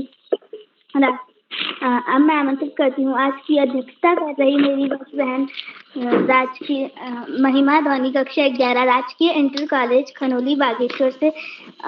दीदी, क्या आप तक मेरी आवाज पहुंच रही है? हाँ बहन, पहुंच रही है। महिमा धोनी का आपका हार्दिक स्वागत एवं अभिनंदन। जी बहन, आपका आभार। या देवी सर्वभूतेषु विद्यारूपेण संस्थिता नमस्तस्ते नमस्तस्ते नमस्तस्ते नमो नमः। माँ सरस्वती के इन पावन चरणों में मेरा कोटि कोटि वंदन। आप सभी को मेरा नमस्कार। मेरा नाम महिमा धोनी है। मैं कक्षा 11वीं की छात्रा हूँ। मैं रायका खनौली बागेश्वर से हूँ। सर्वप्रथम मैं बाल प्रहरी के 1259वीं ऑनलाइन कार्यशाला में आप सभी का हार्दिक स्वागत एवं अभिनंदन करती हूँ। मैं स्वागत करती हूँ आज की कार्यशाला के मुख्य अतिथि श्री गोपाल सिंह मेहरा जी, सरस्वती विद्या मंदिर देघाट अल्मोड़ा से एवं मैं स्वागत करती हूँ इस कार्यशाला में प्रतिदिन जुड़कर हम सभी प्रतिभागियों को मार्गदर्शित करने वाले आदरणीय श्री आकाश सारस्वत सर, उप निदेशक शिक्षा विभाग उत्तराखंड से। एवं मैं स्वागत करती हूँ आदरणीय श्री श्याम प्लट पांडे सर, संरक्षक बाल प्रहरी अहमदाबाद से। एवं चैट बॉक्स के माध्यम से हम सभी प्रतिभागियों का मार्गदर्शन कर मनोबल बढ़ाने वाले डॉक्टर अशोक कुमार नेगी सर, जिला शिक्षा एवं प्रशिक्षण संस्थान खंडवा मध्य प्रदेश से। एवं मैं बाल प्रहरी के सुंदर मंच के संपादक आदरणीय श्री उदय किरौला सर अल्मोड़ा उत्तराखंड से। एवं मैं स्वागत करती हूँ बाल प्रहरी के सुंदर मंच से जुड़ने वाले समस्त अभिभावकों, विद्वानों, शिक्षकों एवं सभी भाई बहनों का। बाल प्रहरी के 1259वें ऑनलाइन कार्यक्रम में हार्दिक स्वागत एवं अभिनंदन करती हूँ। मैं स्वागत करती हूँ आज की कार्यशाला की मुख्य अतिथि मेरी छोटी बहन कुमारी यशस्वी जोशी, कक्षा 7, Malvika junior high school Almora से। एवं मैं स्वागत करती हूँ आज की कार्यशाला में बेहतरीन संचालन कर रही मेरी छोटी बहन कुमारी योगिता जोशी, कक्षा 6, सरस्वती विद्या मंदिर बरमार अल्मोड़ा से। और इसके पश्चात आज मुझे आदरणीय उदय किरौला सर द्वारा तृतीय बार अध्यक्ष बनने का शुभ अवसर मिला। सर, आपका हार्दिक स्वागत एवं अभिनंदन करती हूँ। इसके पश्चात मेरी जो मैं आप सभी के सामने प्रस्तुत करूंगी वो है सूरदास जी के पद, जो कक्षा 10 के हैं। और मैं इसके बाद अपनी प्रस्तुति आपके समक्ष रखती हूँ, जो कि है पद सूरदास जी के। वो कहते हैं, उद्धव तुम हो अति बड़भागी, अपरस रहन स्नेह त्यागते, नाहिन मन अनुरागी, पुर इन पात रहत जल भीतर, तारस देह न दागी, जो जल माह तेल की गागर, बूंद न ताको लागी, प्रीति नदी में पाऊ न भिगोए, दृष्टि न रूपी प्रागी, सूरदास अबला हम भोरी, गुर चोटी जो पागी। इसमें जब कृष्ण जी जो गोपियां होती हैं उनसे बहुत दूर चली जाती हैं, तो उनको वो तभी गोपियां उद्धव जो कृष्ण जी के मित्र थे उनके लिए संदेश लेके आए थे, जिसके कारण गोपियां उन्हें बहुत चीजें कहती हैं, जैसे कि उद्धव तुम हो अति बड़भागी। वो कहती हैं कि आप बहुत बड़ी बड़भागी हैं, यानी आप भाग्यशील हैं, जिसके कारण आपको कृष्ण का साथ मिल रहा है। आप उनके साथ हैं, परंतु आपको उनसे कोई स्नेह नहीं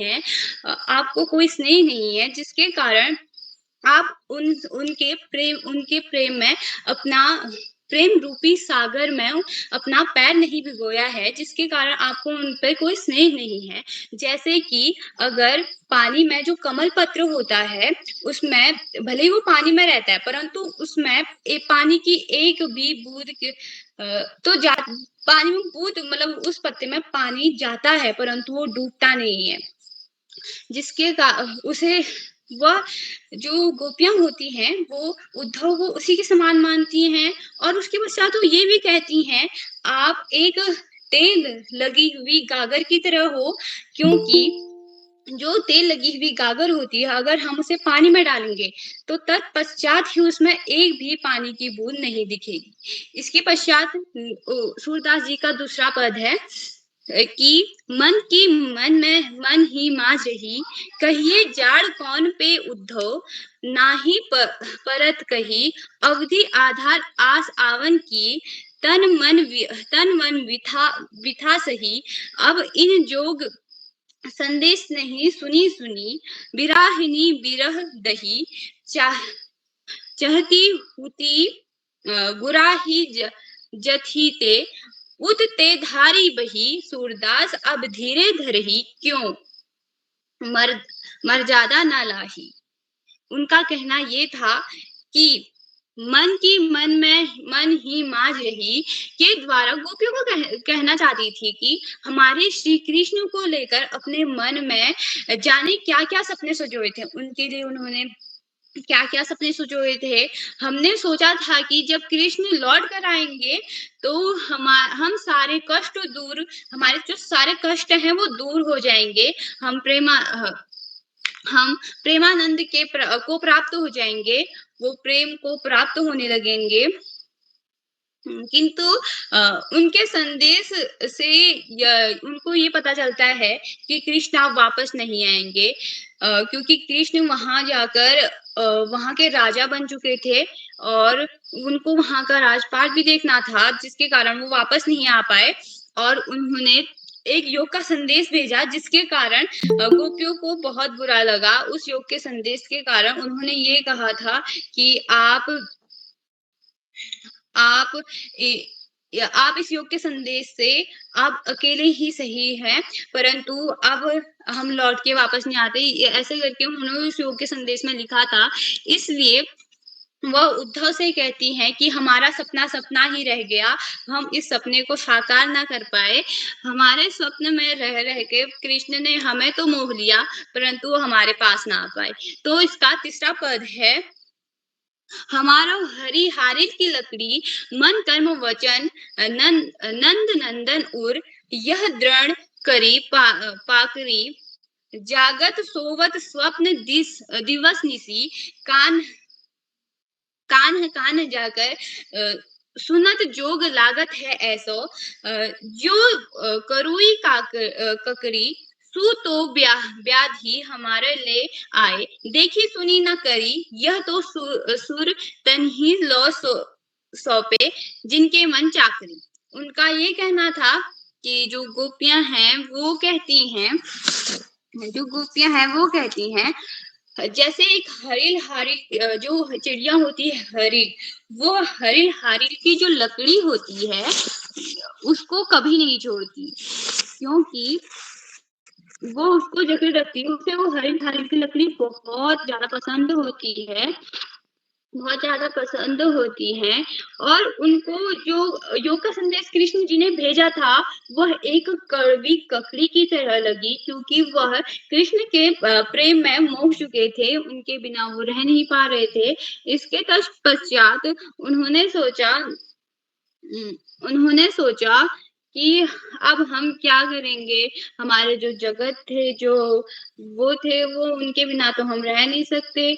और वो ये कहते हैं उद्धव से कि हम अपने जो दिल की बात है वो किसके सामने प्रकट करें, किसको समझाएं। अगर हम किसी को कहेंगे वो भी व्यर्थ है और किसी को ना भी कहें वो भी व्यर्थ है।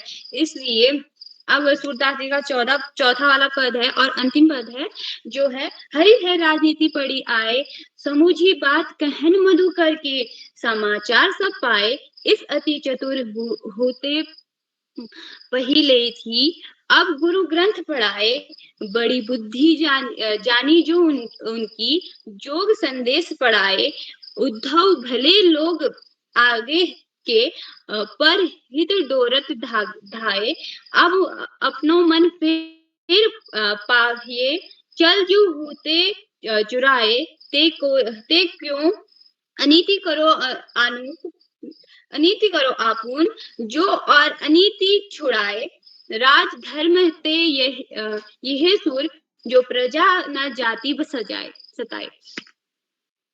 तो जो गोपियां हैं उनके अनुसार कृष्ण पहले ही बहुत चतुर और चालाक थे, जिसके कारण उन्हें वहां जाकर राजनीति का सौभाग्य प्रदान हुआ। वो उनको वहां जाके राजनीति में कदम उठाने का एक सौभाग्य प्रदान हुआ, जिसके कारण वो आगे बढ़े। और इसलिए तो उनकी जो बुद्धि थी, उनका परिचय उनको पहले से हो चुका था, परंतु योग का संदेश भेजने के बाद जो गोपियां थी वो व्याकुल हो चुकी थी। इसलिए वो उद्धव से कहती है,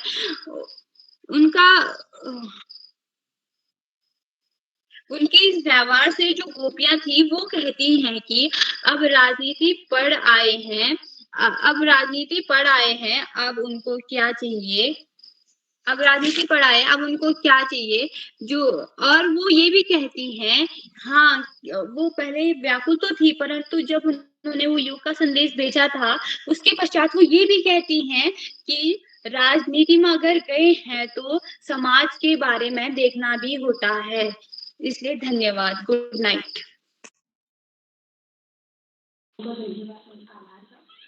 जी दीदी, आपकी प्रस्तुति बहुत ही सुंदर रही। अब मैं आगे बढ़ती हूँ और आमंत्रित करती हूँ छूटे हुए प्रतिभागियों को।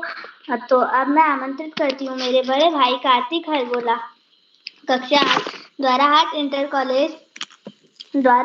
कॉलेज द्वाराहाट अल्मोड़ा से। भाई, क्या अब तक मेरी आवाज आ रही है? अब मैं आमंत्रित करती हूँ मेरी सहपाठी बहन कुमारी यशस्वी, कक्षा 6, सेठ आनंद राम जयपुरिया स्कूल, गौरीगंज, अमेठी से। बहन, क्या तक मेरी आवाज आ रही है?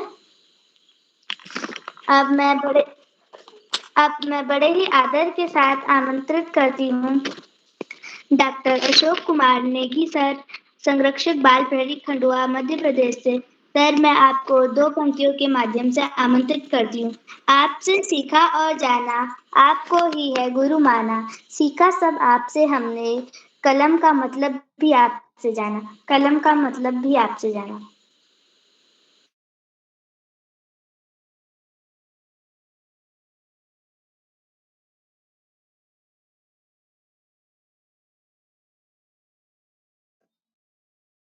नेगी सर, स्वागत है आपका। माइक बंद है।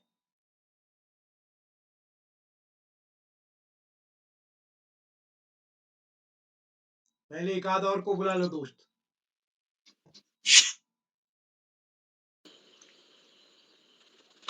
अब मैं 2 पंक्तियों के माध्यम से उदय किराला सर को मंच सौंपती हूँ। सबका हो गया? हाँ। सबका हो गया? जी, बहुत धन्यवाद। मेरी आवाज आ रही है? जी सर, आपकी आवाज आ रही है। तो ढेर सारी बधाइयां, बहुत सारी शुभकामनाएं आपको। आज की इस कार्यशाला में आपके सुंदर संचालन के लिए योगिता जी, मैं आपको टोकरी भर भर के स्नेह प्रेषित करता हूं और आपकी प्रस्तुति के लिए आपको बधाइयां देता हूं। आज की शिक्षण कार्यशाला बाल प्रहरी का 1259वां ऑनलाइन कार्यक्रम है और इस कार्यक्रम के मुख्य अतिथि आदरणीय श्री गोपाल सिंह मेहरा जी, जो एक शिक्षाविद हैं, सरस्वती विद्या मंदिर देघाट अल्मोड़ा से। आज की इस कार्यशाला में आदरणीय मेहरा जी ने अपनी सक्रिय सहभागिता कर बच्चों की प्रस्तुतियों की सराहना की और बहुत सारे बिंदुओं पर विस्तार से बात की, जो हमारे जीवन उपयोगी गतिविधियां हैं उनके ऊपर भी प्रकाश डाला और आपने हमारा ज्ञानवर्धन किया। बच्चों की प्रस्तुतियों के उत्साहवर्धन करते हुए आपने बाल प्रहरी के प्रति अपना स्नेह ज्ञापित किया है।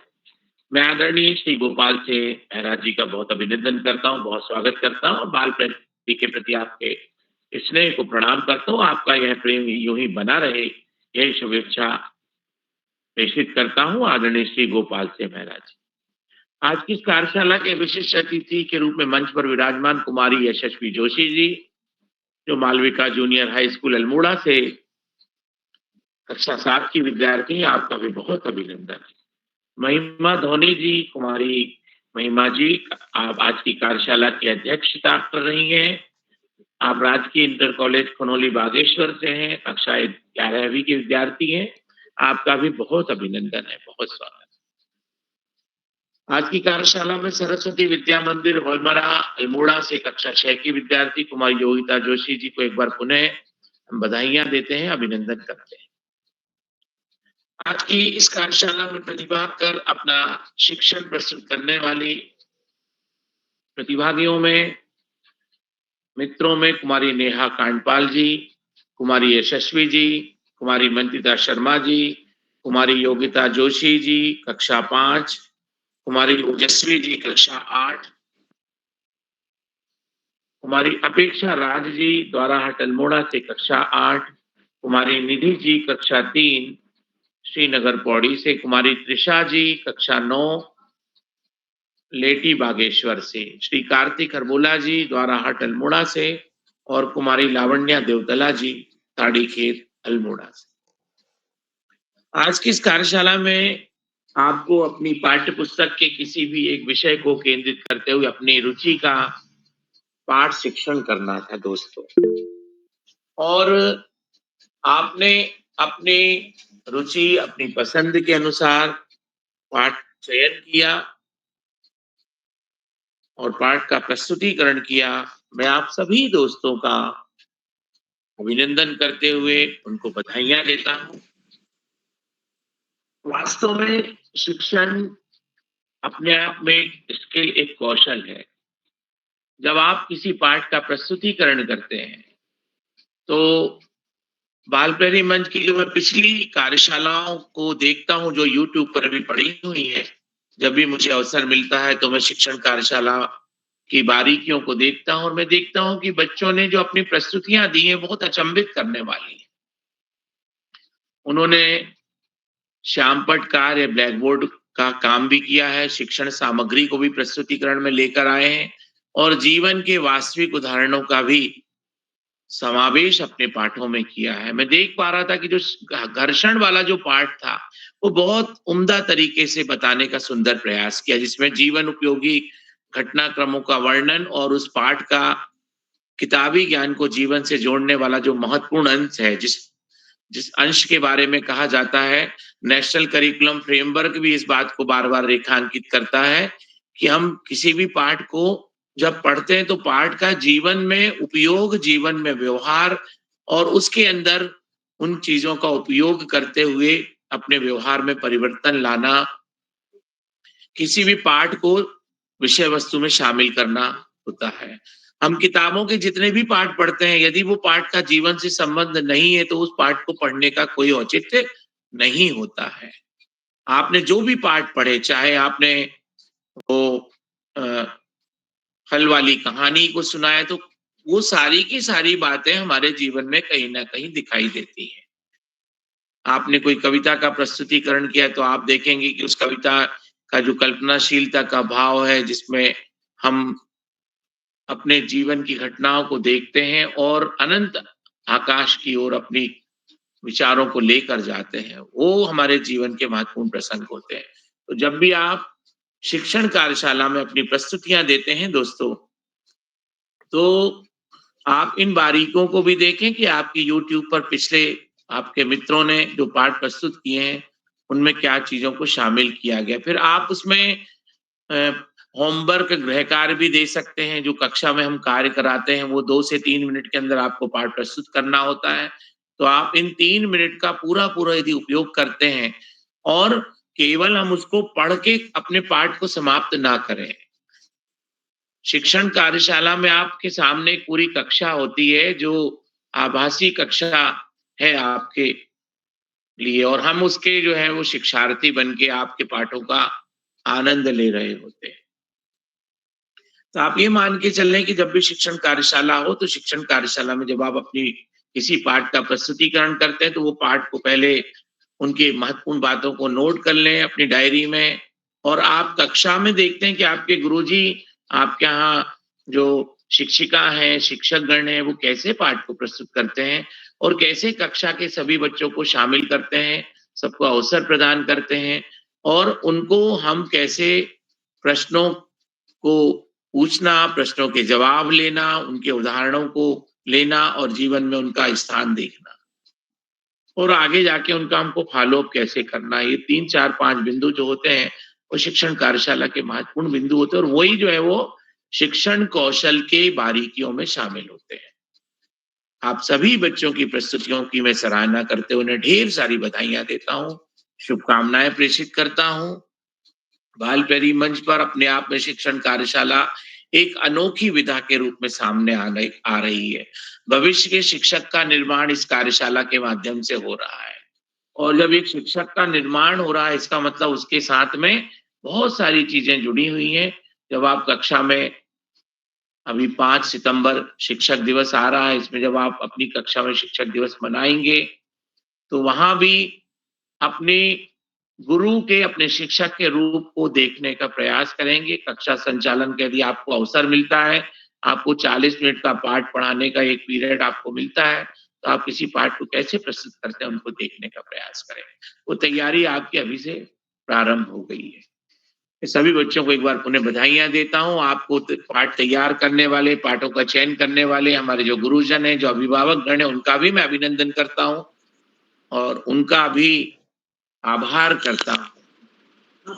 बाल प्यारी मंच पर जितने भी साथी मुझे अभी दिखाई दे रहे हैं और चैट बॉक्स के माध्यम से जो अपनी प्रतिक्रिया दे रहे हैं उनको मैं देख पा रहा हूँ। चैट बॉक्स में आदरणीय सुरेश देवतला जी, आदरणीय नरेंद्र पाल सिंह जी, आदरणीय रुखसाना बानो जी, आदरणीय कैलाश जोशी जी, आप सभी की निरंतर टिप्पणियों के माध्यम से बच्चों का उत्साहवर्धन हो रहा है। मैं आप सभी का बहुत अभिनंदन करता हूँ, बहुत धन्यवाद करता हूँ। मैं स्क्रीन पर भी देख पा रहा हूँ, स्क्रीन पर भी मुझे अनेक लोग दिखाई दे रहे हैं। आदरणीय प्रेम जी, चंदन जी, हेमा पंत जी, बेला जी, पुष्पा जी, ये मुझे स्क्रीन पर अभी दिखाई दे रहे हैं। आदरणीय गोपाल सिंह जी, आदरणीय कैलाश जी, आदरणीय सुमित श्रीवास्तव जी, जामो अमेठी उत्तर प्रदेश से। तो मैं आप सभी का बहुत अभिनंदन करता हूँ। बाल प्यारी के प्रति आपके प्रेम और स्नेह को प्रणाम करता हूँ। जितने भी साथी प्रत्यक्ष और अप्रत्यक्ष रूप से जुड़े हैं उनका धन्यवाद करता हूँ। बाल प्यारी मंच पर हमें हमेशा की तरह आदरणीय आकाश सारक्षक सर का मार्गदर्शन प्राप्त होता है। उनको प्रणाम करता हूँ और उनका धन्यवाद करता हूँ कि उनके प्रेरणादायी उद्बोधन के माध्यम से हम सबको मार्गदर्शन मिलता है।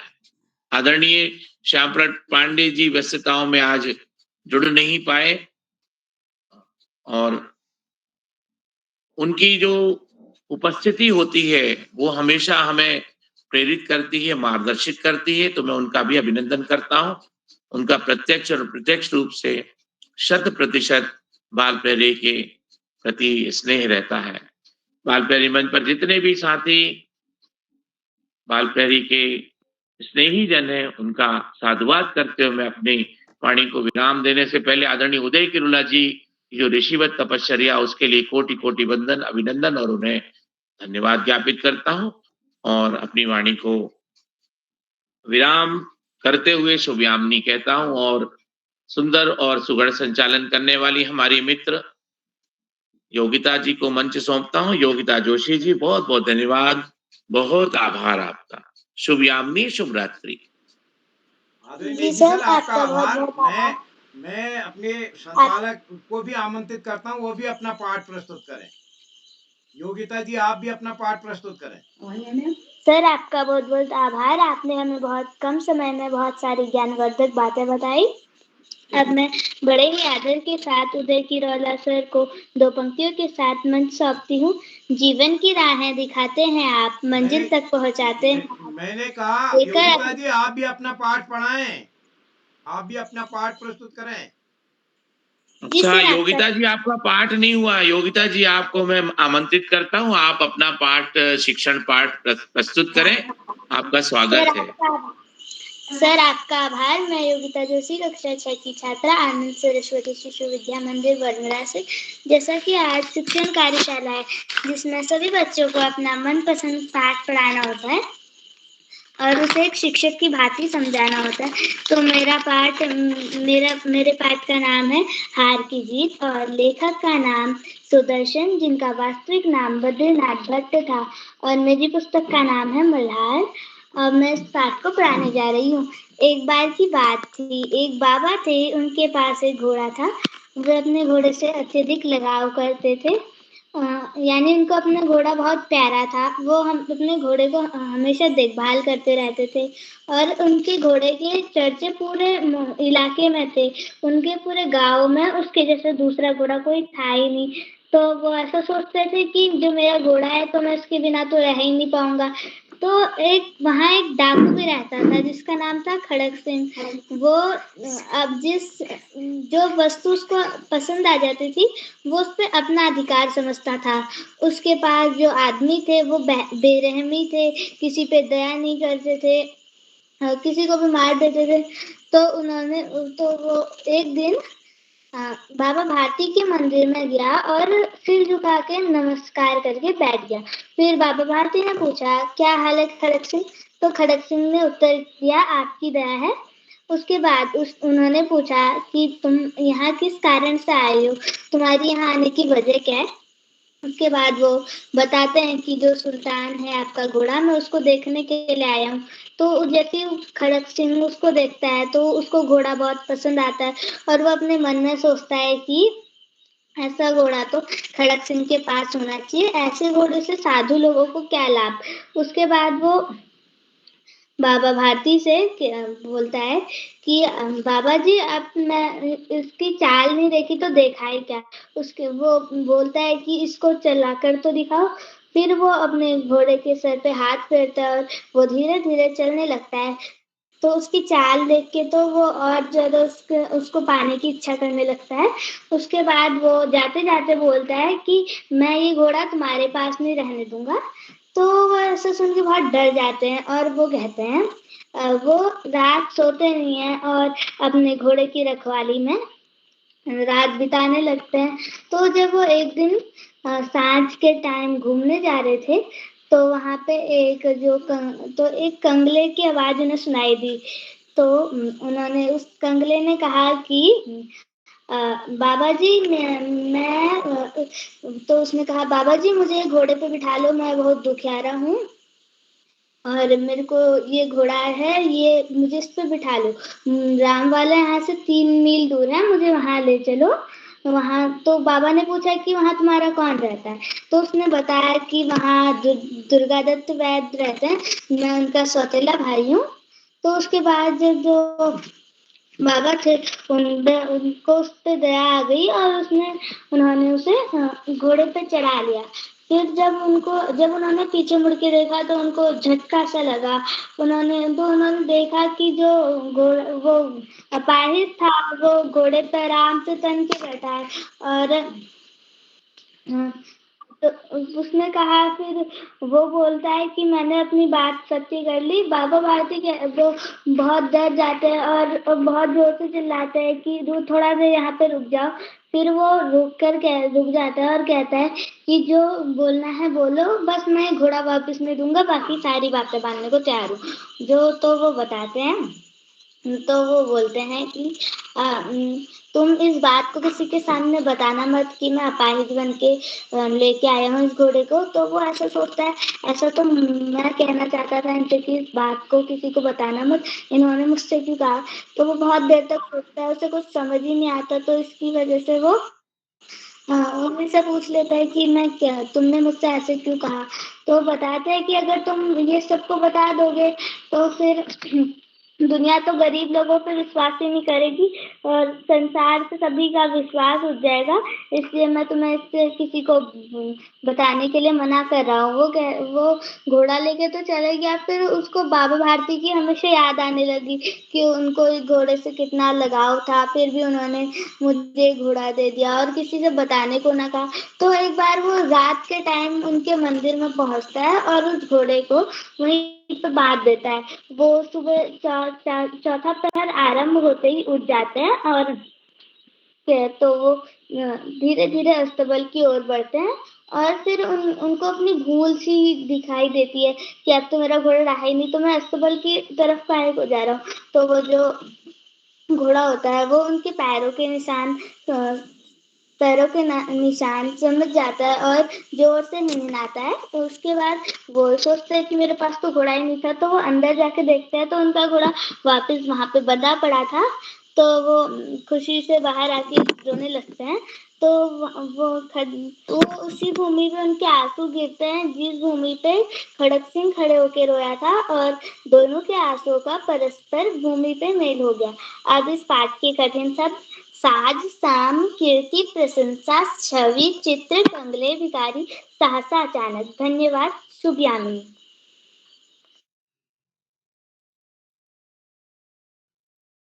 जी योगिता जी, आपको सुंदर संचालन और सुंदर प्रस्तुति के लिए बधाई। क्या कोई ऐसे साथी हैं जिनका नाम सूची में है, वो नहीं जुड़ पाए हों, अब जुड़ गए हों? कोई साथी ऐसे हैं? चलिए, लगभग सभी का नंबर आ गया। तो एक बार मैं आज के अपने मुख्य अतिथि आदरणीय श्री गोपाल सिंह मेहरा जी, जो कि प्रधानाचार्य हैं सरस्वती विद्या मंदिर देघाट अल्मोड़ा से। सर, मैं आपका विशेष रूप से आभार व्यक्त करता हूँ। आपने बहुत सुंदर वक्तव्य के हम लोगों का बच्चों का मार्गदर्शन किया। आपका स्नेह और इस पठन को मिलता रहेगा, अपने विद्यालय के बच्चों को भी जोड़ते रहेंगे, ऐसी आशा है। और इस पटल पर जितने भी अभिभावक साथी, हमारे शुभचिंतक जिन्हें, आप सभी का आभार। और जो साथी यूट्यूब के माध्यम से हमारे इस कार्यक्रम को देख रहे हैं, लाइक करके, सब्सक्राइब करके, शेयर करके मदद करेंगे। तो एक बार आज आप सभी का आभार। कल पहेली वाचन कार्यशाला के लिए भी आप सादर आमंत्रित हैं।